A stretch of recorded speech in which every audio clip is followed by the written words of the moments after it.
I work in Abu Dhabi. I use functional alignment, and there's three main reasons that I use functional alignment. First of all, I believe the clinical evidence supports its use. I've been fortunate enough to have Mako robotics since 2017, so all of my practice is robotics for hip, knee, unis. My patients genuinely, I feel, will get better outcomes. The patients seem to do well. Certainly, I'm the only one that does robotics regularly in my hospital, and it's noticeable from the nurses, the discharge times, that robotic surgery patients tend to do better, anecdotally. So the CPAK classification is, as we've mentioned before, is essential in looking at the alignments of the knee. We've got nine types of theoretical types of knee.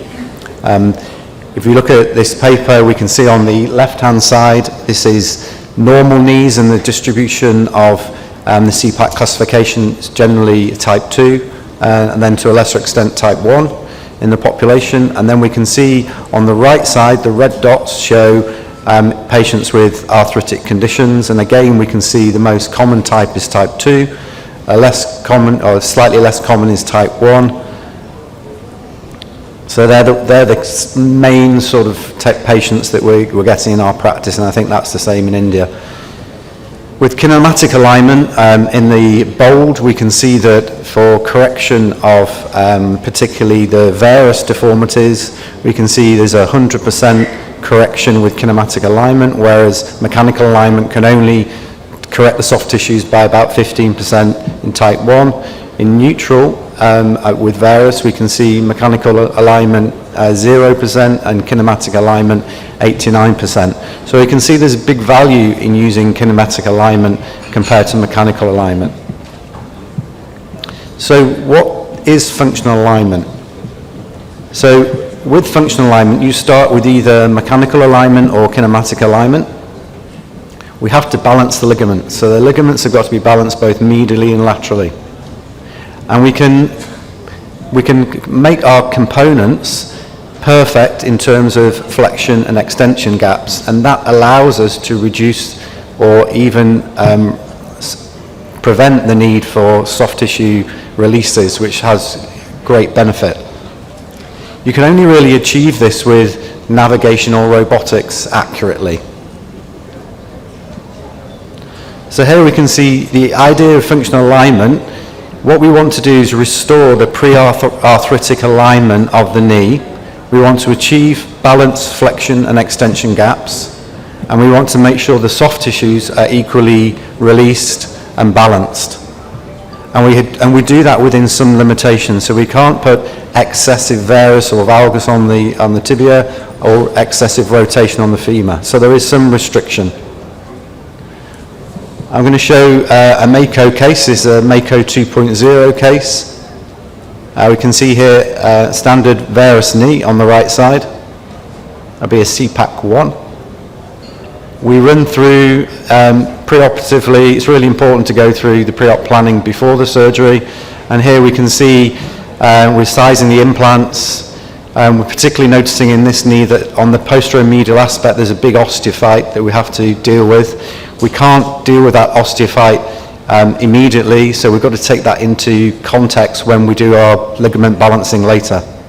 And we can also see there's a significant osteophyte over the medial aspect of the tibia just here.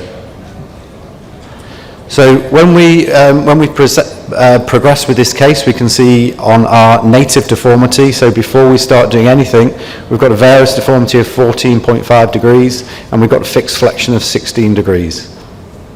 If we try and correct this, we can correct it without doing any releases to about 12.5 degrees of varus.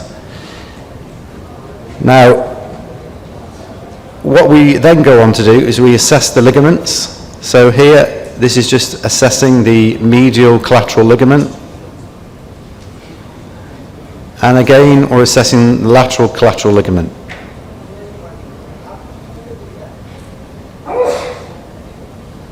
And then we go on to assess the medial and lateral collateral ligaments in flexion.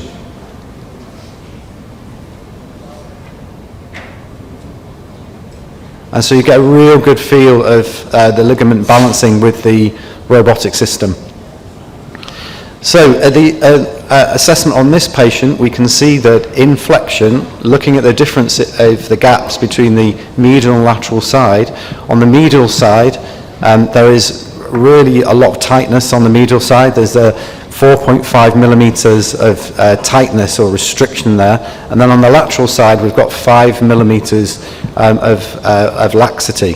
So we've got quite a big deformity here that we can't correct just by correcting the position of the femur and the tibial components. So in this case, I would go on to perform a soft tissue release medially, reassess the situation, and when I reassessed it, we can get the lateral the lateral balance is now 3.5 millimeters, and the medial balance is 0.5 in extension, and in flexion the lateral is 2.5 millimeters with -3 on the medial side. So we're more into the zone of within about 5 millimeters that we can correct with the implants. So here we can go on and we can change the position of the implant. So here we can see on the femoral side it's 0 degrees varus, and we've increased that to 1 degree of varus. And looking at the tibia, we've got 0 degree of varus here, and we move that to 2 degrees of varus. And by doing that, we're able to balance our flexion and extension gaps. Now, because we had a fixed flexion deformity of 16 degrees, I've allowed the extension gap to be bigger than I normally would. I give it 2 millimeters. And in flexion, on the lateral side, I've given 2 millimeters because I quite like in the Arabic population to have a slight laxity in the lateral compartment, but when they do Arabic sitting, praying. We do the bone preparation, we do the trial, and this is the result we have at the end. We've got varus of 2 degrees, and we've got a flexion of 2 degrees. So we've got a nicely balanced knee. If we go through and reassess the ligaments, we can see, if you look at the square at the bottom, we've got the laxity and extension 2.5 and 1.5, and flexion 2 and 1. And I'd be happy with this in terms of just keeping that lateral compartment a little bit more lax. And this is the X-ray. So looking at the evidence, there is good evidence to say that the radiological outcomes and the functional outcomes are good with robotic assisted surgery. We can see this paper from Faris Haddad and Sebastian Lustig. Again, compared to conventional, robotic assisted, reduced post-op pain, improved implant positioning, and equal or superior functional outcomes. Again, by Faris Haddad, we can see that both patient groups have good functional outcomes.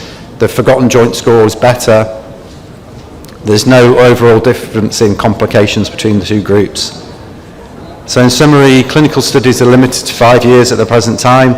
There's evidence of improved or equal functional outcomes between robotic and non-robotic. We need to await for long-term outcomes really on implant survival that we've already talked about. And potentially the use of Mako 2.0, which helps us significantly with soft tissue balancing, we would expect that would give us even better results in the future. Thank you.